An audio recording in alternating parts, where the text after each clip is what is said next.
Support for this episode of Trifles comes from the Baker Street Journal, the leading publication of Sherlockian scholarship since 1946. Find them online at bakerstreetirregulars.com. Welcome to Trifles, a weekly podcast about the Sherlock Holmes stories. It is, of course, a trifle, but there is nothing so important as trifles. Yes, Boscombe Valley was mysterious, Shoscombe Place was old, and the lodge was hysterical, but there are so many other details to pick apart in the stories. Pray, be precise as to details. You know the plots, but what about the minutiae? Was Holmes more of a tea drinker or a coffee fancier? And what are all of the alcoholic drinks mentioned in the stories? You are very inquisitive, Mr. Holmes. It is my business to know what other people don't know. Scott Monty and Bert Wolder will have the answers to these questions and more in Trifles. The game's afoot.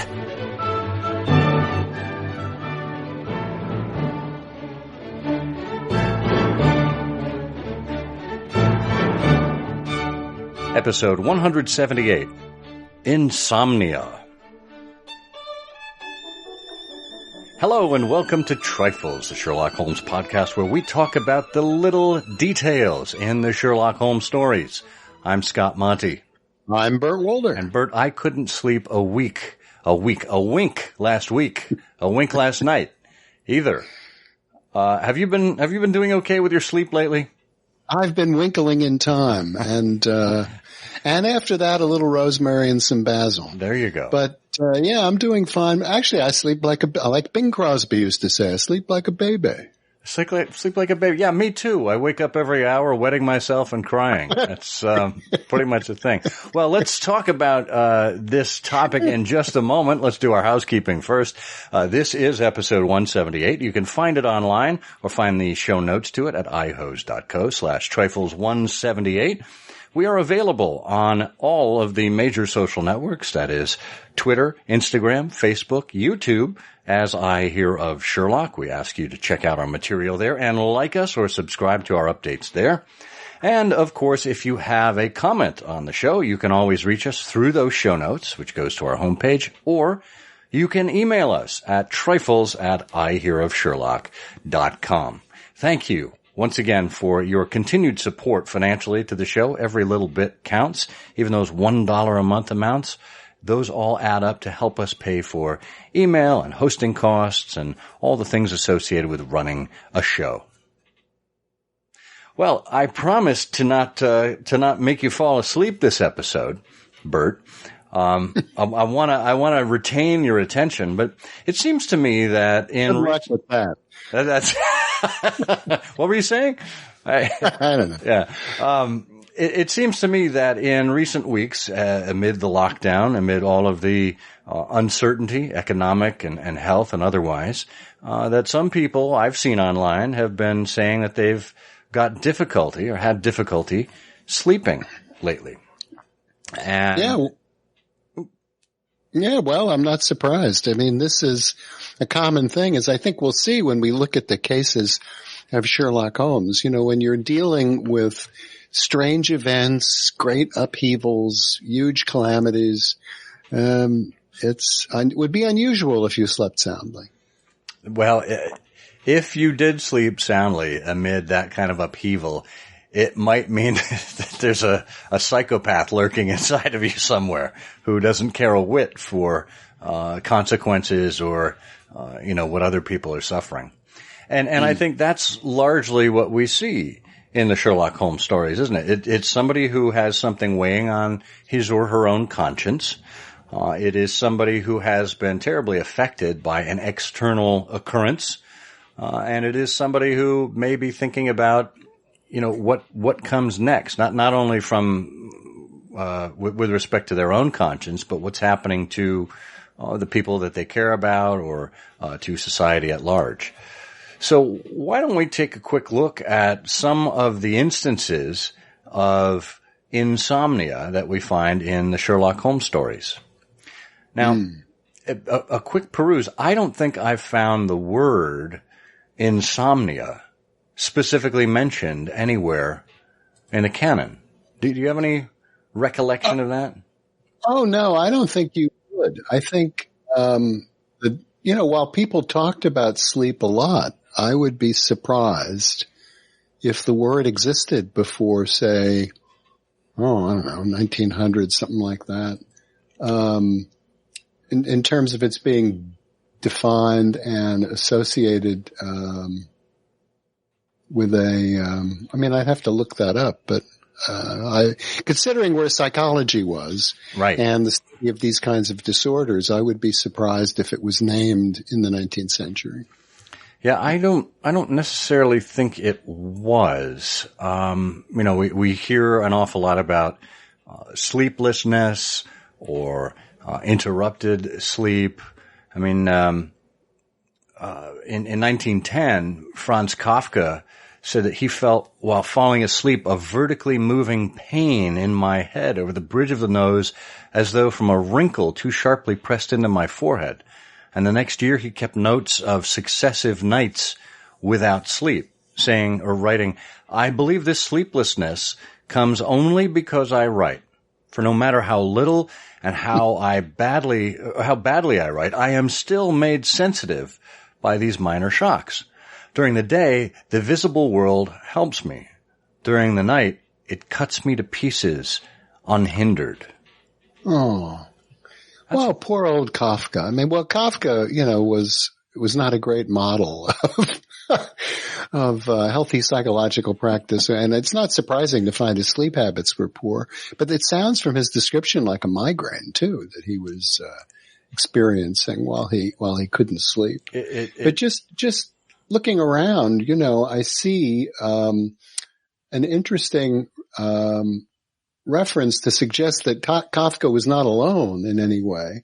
And I was reminded in just something I found on the internet that Dickens suffered from what we would call insomnia. And I don't remember where I'd originally read this, but the gist of this is that he would wander sleepless throughout the streets, encountering a lot of inspirations theoretically for his novel. And I what an interesting contrast that is to somebody, I think wasn't Balzac or someone like that? I think it was Balzac, who just wrote nonstop for like 20 hours a day, fueled by endless cups of coffee. There is a remarkable short video in episode 1, season 1 of the New Yorker video series. And I think you can find it on Amazon Prime. And we'll have a link to this in the show notes. It is Paul Giamatti as Balzac. The casting is perfect. It's about writing on 50 cups of coffee a day. And every habit that he goes through upon waking and doing the writing and everything, it's marvelous. It is absolutely spot on.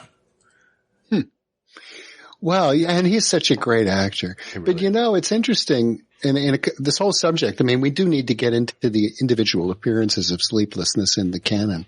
But the subject is interesting in a couple of ways. One is that when you look at people who are today suffering from insomnia, one of the things that people tend to complain about is that they would sleep for a short time, 3 hours, 4 hours, or whatever it is, wake up and then have difficulty getting back to sleep. And as you get into this, people then say, here's the answer. The answer is all the screens and the internet and all the information, and technology is moving so quickly. You need to sleep like a Victorian. And Victorians, I think when you look at it, as we can see from some of the cases of Sherlock Holmes, but their sleep patterns, I think, were just as disrupted by electric light, by gas light. As soon as you stopped lighting candles and light was extended, people's sleeping rhythms changed.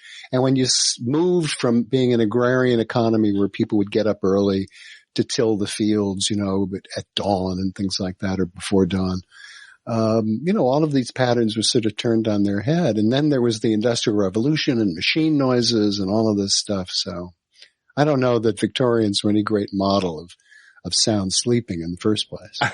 That's an excellent point. So why don't we turn toward one of our examples in the canon? And this is a sleeplessness that was self-imposed. This was not one out of circumstance. It was not one out of being made a victim of anything. It comes to us in the Musgrave Ritual. All right. Remember, this is a story where Holmes visited a former university associate. I won't call him a chum or a friend, Sir Reginald Musgrave. This was just a few years after coming from university. Holmes visited him, and Musgrave was telling Holmes about this curious incident that happened during the night when he came across his butler, Brunton, in the library. And the reason Sir Reginald was able to happen across Brunton is because he said, "I could not sleep, having foolishly taken a cup of strong café noir after dinner." Café noir.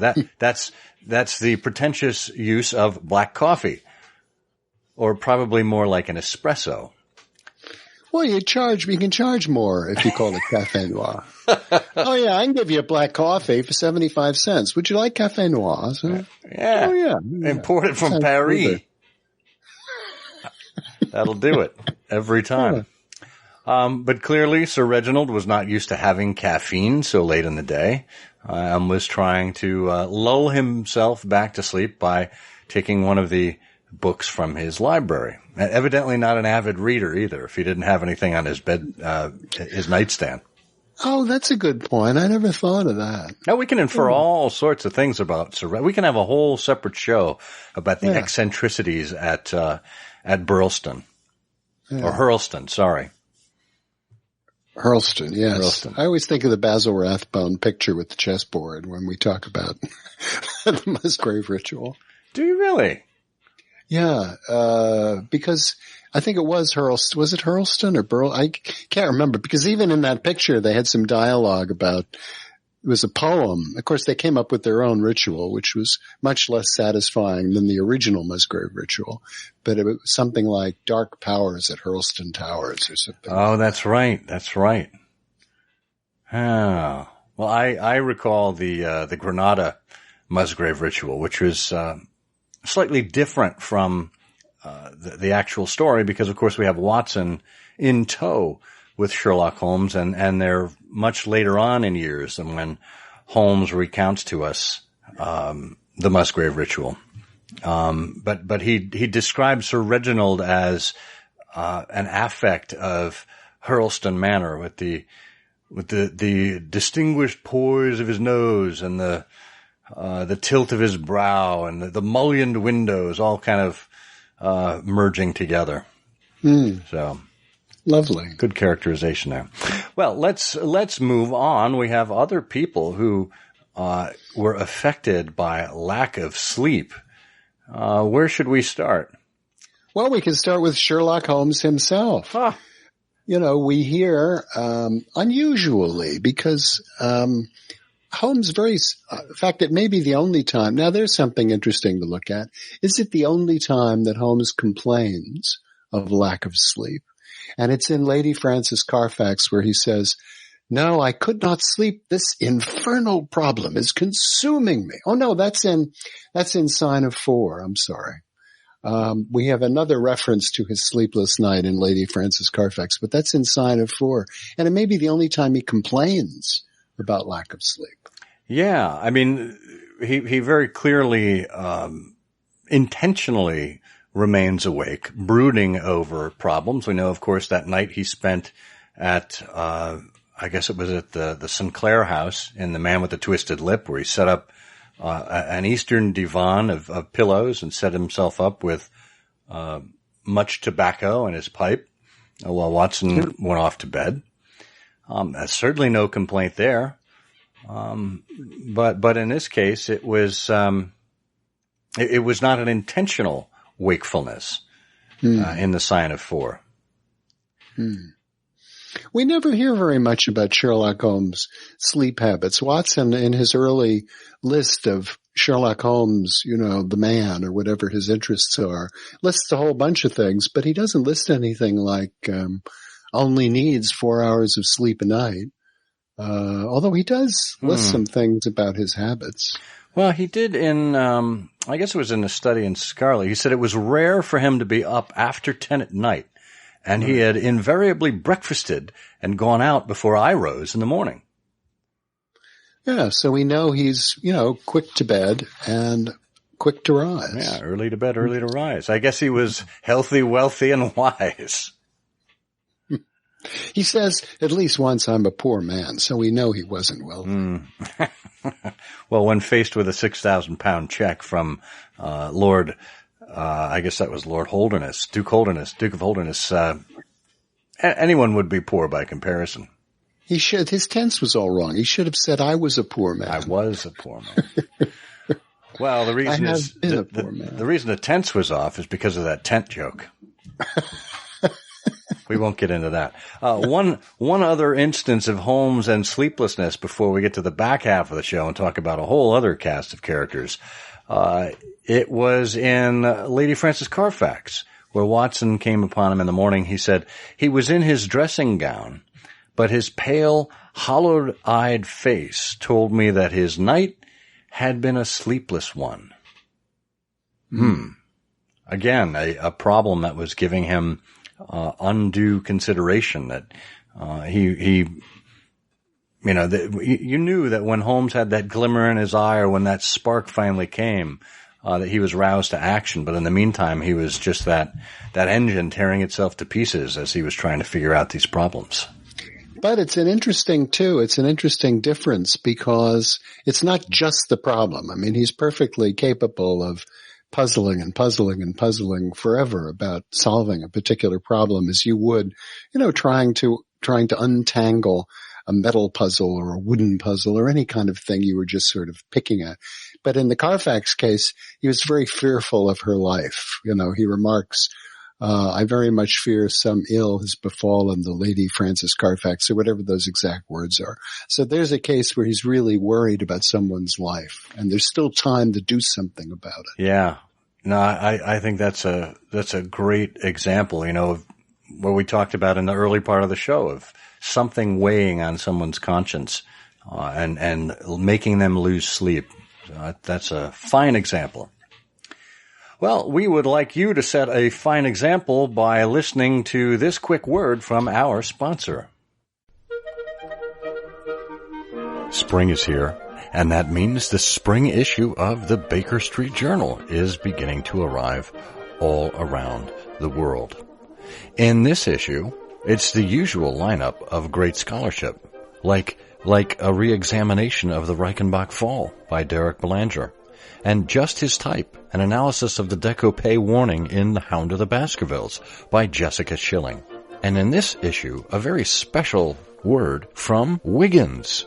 That's right, the Baker Street Irregulars have a new leader in Michael Keene. And in his inaugural message to all readers of the Baker Street Journal, he pens a wonderful, warm, and welcoming note. We hope that you will warmly welcome the Baker Street Journal to your mailbox and your collection by subscribing at BakerStreetIrregulars.com today. Okay, we're back, and we're talking about Insomnia. Hopefully that ad didn't put you to sleep. But in the meantime, we have just a handful of other characters here in the Sherlock Holmes stories that do need our attention. Probably one of the most famous, and this is early on in the canon, comes to us from courtesy of the Speckled Band. We know that there are all sorts of nefarious things going on in Stoke Moran overnight in the sleeping wing of the house. Helen Stoner said, I could not sleep that night. She was so worried with what had happened to her sister, Julia, which of course happened in the middle of the night, that she was completely wakeful, and then pursued her case with Sherlock Holmes the very next morning, where she had gotten up early and headed out to the station to head over to Baker Street. Can't blame her. Well, she's such, she's such a wimp, I mean, okay. So you find your sister, she gasps out her last breath in your arms. You're living with a surly, unpredictable guy. Your bed is bolted to the floor. There are gypsies, wild animals around the property. Come on. I had a lot worse than that at my last Motel 6. Oh, yeah. And that was even before I got to the room. No, I mean, that's really a classic Gothic tale when you think about it. I mean, it is the haunted house, haunted within, haunted without. And it's no wonder that when she showed up at 221B Baker Street that she was shivering. Holmes said, he assumed that she was cold and asked for a cup of coffee and for her to draw near the fire. And she said, "It is not the cold which makes me tremble, Mr. Holmes. It is fear. It is sheer terror." So might cause you to lose a wink of sleep every now and again. Yeah. I bet Helen didn't have much for breakfast too. That would do it. She was all on edge. Well, yeah, I didn't get up with a hearty appetite. That would, yeah. Yeah. Well, I mean, there was a bowl of milk there waiting for her in her stepfather's room, but that's about it, right? That's right. Another damsel in distress is Violet Westbury. We don't see too much of her or come to understand too much about her other than being the fiancée of Cadogan West in the Bruce Partington plans. But she said, "I've not shut an eye since the tragedy, thinking, night and day, what the true meaning of it can be." Yeah, well, there's a lot to think about there. It is. And, but it's another example of somebody, just obsessed with making sense of, in her case, a past event. Indeed. And when she had, a shining example of a gentleman as a fiancé, someone who left her in the fog in the middle of the night to go off and to try to stop a crime from happening or an international scandal from happening. He had everything going for him. And for her to try and make sense of that, well, of course she was going to lose sleep over it. And of course she wouldn't be able to make sense out of it unless Sherlock Holmes stepped in to help out. Who else do we? Effie Monroe in The Yellow Face. She said, "I could not sleep for excitement." And I think this had to do with her being found out by her husband, by Grant Monroe, who had happened upon the cottage where little Lucy was kept. Here's Effie keeping this secret from her husband for a decade or more, and being worried that she was going to be found out. Of course, it would cause her sleeplessness. Well, and another one is Thornycroft Huxtable, that great character from the Priory School, where he's, after the awful events that bring him to Sherlock Holmes' door, he says, "In my despair and disappointment, after a sleepless night, I came straight to you by the early train." So here's someone who was out of his bed at 3:00 in the morning and off to the station and on the milk train or whatever that was, to London. And was so tired he collapsed in a heap on the bearskin rug in front of the fireplace. One thing strikes me about Thornycroft Huxtable. He evidently had insomnia. He was up at all hours. He was very concerned about the scandal that was happening at his school and of course the safety of Lord Salter. But Holmes mentions the grime on his collar and his state of unshavenness. Well, if you're up anyway, why aren't you shaving? I mean, my God. It's not like you just rolled out of bed and had to hit the train, Yeah. Well, I never thought about that. Yeah, that's a very good one there. Yes. Maybe what's going on? Maybe he was just a slob. I mean, who knows? Well, but Holmes is always deducing interesting things from observing those small details. I forget which one of the case as it was. If it was Naval Treaty maybe, where he basically observes that he's with an august personage, but he observes that his boots have been resold or something like that. Oh, yeah. Buttons of his boots. Oh, yeah. I recall something like that. I don't know the exact case, but yeah, it was a great deduction. Yeah, and so clearly he's not independently wealthy because, of course, you would cheerfully just be discarding your worn boots and get another pair from your custom shoemaker. Yeah, I like that. Good one. Well, who else do we have? We're kind of winding down here. Professor Presbury, obviously, he was out monkeying around in the middle of the night. He was taking a serum that kept him up. It was an invigorating serum. The monkey gland, and it made him go out. And again, Holmes looked at the intervals. He looked at the calendar, and the post that came and the phases of the moon and things like that. So he could actually deduce what was happening there. Interestingly enough, in Silver Blaze, John Straker, as an excuse to go out and do what he was doing in the middle of the night with Silver Blaze, he told his wife that he couldn't sleep. Right, so there's a case of faked insomnia. Well, maybe he really, was very much on edge with that whole enterprise. I would imagine. He was practicing all those times on the sheep. He wanted to get this just right. He only had a few days before the race to do it. I'm sure his heart was in his throat at that point out of excitement. Yeah. So that's understandable. Poor sheep. I know. Well, insomnia is extremely easy to fake. I mean, all you have to do is not go to sleep. Yeah, well, you have to master the hollow-eyed look and so on. But it's interesting, in Victorian times, there really were, I think, only two. I mean, if you just think ahead. So, clearly there are all these disruptions in Victorian life. You have telegrams and machinery and all of that, and electric light and gas light. But so if that was really my trouble, and I think today we know that a lot of this can be also inherited.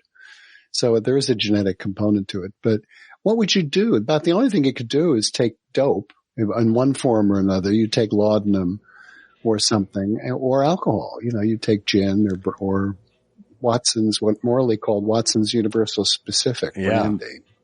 Or warm milk. After a while. Warm milk is supposed to do the trick. Maybe. Or eat a turkey. All that tryptophan. That'll, if you can go down to Mrs. Hudson's sideboard and pick off a leg of turkey, maybe, and a side of cream of botulism soup or salmonella. Everyone's happy. Everyone's happy. Yeah, and then you get a visit from the doctor and he prescribes a shot that'll put you out. So, it works. It's amazing how this cycle of sleep actually works. Yeah. Let's a couple more here before we finish up. Jim Browner in the cardboard box. Boy, here's a guy who was haunted by what happened. He killed his beloved and her paramour, and was obviously extremely bothered by it. I mean, he talked about having flown into a rage, but he was very regretful after. And he said, "I tell you, I've not shut an eye in sleep since I did it, and I don't believe I ever will again until I get past all waking." That's pretty harsh. But very appropriate. Yeah. And finally, the Naval Treaty. It was the morning of the big reveal.